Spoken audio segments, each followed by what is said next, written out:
Good morning.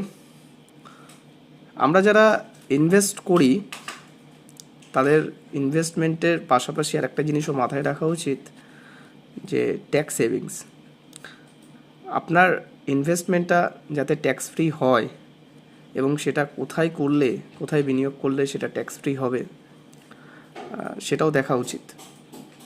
তো যারা যারা অলরেডি ইনভেস্ট করে রেখেছেন বা করবে বলেন ভাবছেন, তারা ট্যাক্স সেভিংসের জায়গাগুলো যদি নিজে পারেন খুব ভালো, না হলে আপনার নিকটবর্তী যে কোনো ফাইন্যান্সিয়াল অ্যাডভাইজারের কাছ থেকে সেই পরামর্শটা নিয়ে করুন। তাহলে আপনার ইনভেস্টমেন্টের ট্যাক্সটা সেভিংস হবে। বা যদি 20 টাকাও সেভিংস হয় সেটাকেই আবার ইনভেস্ট আপনি করতে পারবেন। তো খুব স্মার্টলি সেটা করতে হবে, ইনভেস্টিগেশন করে। যদি আপনার পক্ষে সম্ভব হয় খুব ভালো, নইলে আপনি হেল্প নিন আপনার আশেপাশের ফাইন্যান্সিয়াল অ্যাডভাইজারদের কাছ থেকে। Thank you.